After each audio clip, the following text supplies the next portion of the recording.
Party వ్యతిరేకంగా కార్యక్రమాలకు పాల్పడుతూ అంతర్గతంగా చర్చించాల్సిన విషయాలను బహిరంగంగా లేఖ రూపంలో కేసీఆర్ బీఆర్ఎస్ పార్టీ వ్యతిరేక కార్యకలాపాలకు పాల్పడుతూ ఉన్నారని, క్రమశిక్షణ తప్పారని మాజీ ముఖ్యమంత్రి కేసీఆర్ పార్టీ క్రమశిక్షణ తప్పిన ఆమెను సస్పెండ్ చేశారన్నారు. మెదక్ జిల్లా బీఆర్ఎస్ పార్టీ అధ్యక్షురాలు పద్మా దేవేందర్ రెడ్డి దీనిని అందరం స్వాగతిస్తున్నామన్నారు. నేను మెదక్ జిల్లా కేంద్రంలోని బీఆర్ఎస్ కార్యాలయంలో మీడియా సమావేశంలో మాట్లాడారు. పార్టీ క్రమశిక్షణ తప్పితే చర్యలు తప్పవని కేసీఆర్ సందేశాన్ని పంపించారని అన్నారు. 25 సంవత్సరాలుగా పార్టీని ఏర్పాటు చేసి పోరాటం చేసి గత 10 ఏళ్లుగా తెలంగాణ రాష్ట్రాన్ని దేశంలోని నెంబర్ 1 రాష్ట్రంగా ఉంచి పార్టీ శ్రేణులందరినీ కడుపులో పెట్టుకుని కాపాడుకుంటున్న కేసీఆర్ లక్ష్యాలను సాధించేందుకు అందరం అండగా నిలుస్తామని, పార్టీ పరంగా తెలంగాణ ప్రజలను ఆదుకుంటామని స్పష్టం చేశారు.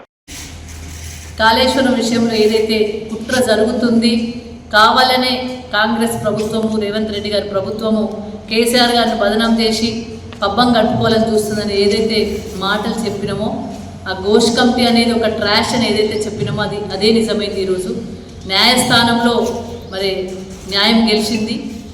ఘోష్ కమిటీ యొక్క రిపోర్టును న్యాయస్థానమే తప్పుపట్టింది.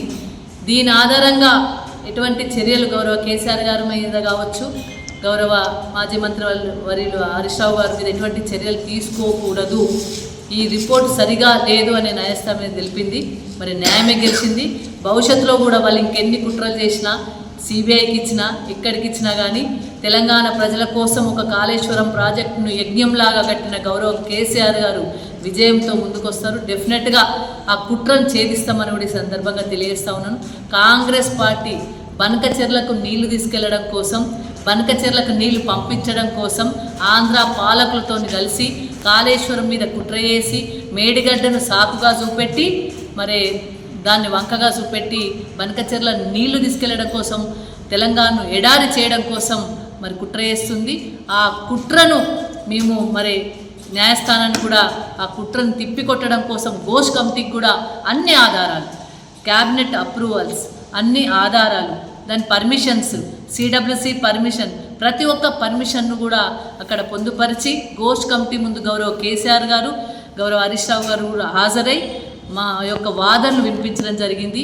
ఘోష్ కమిటీ ఇచ్చిన తీర్పు కేవలం కాంగ్రెస్ పార్టీ ఏదైతే ఆలోచన చేస్తుందో ఆ ఆలోచనకు అనుగుణంగానే ఉంది తప్ప అందులో న్యాయం లేదని చెప్పేసి, అందులో పద్ధతి లేదని చెప్పి ఏదైతే చెప్పినామో దాన్నే హైకోర్టు కూడా సమర్థిస్తూ మరి స్టే ఇవ్వడం జరిగింది. ఎటువంటి చర్యలు తీసుకోవద్దు వీరిద్దరి మీద అని చెప్పి చేసినందుకు మరి మేము దాన్ని స్వాగతిస్తూ, తప్పకుండా భవిష్యత్తులో కూడా ఇంకా కాంగ్రెస్ పార్టీ ఎటువంటి కుట్రలు చేసినా వాటన్నిటిని కూడా తప్పకుండా ఛేదించుకొని నిప్పులా నిలబడతారు, తెలంగాణ ప్రజల్ని కాపాడుకుంటారని కూడా ఈ సందర్భంగా తెలియజేస్తూ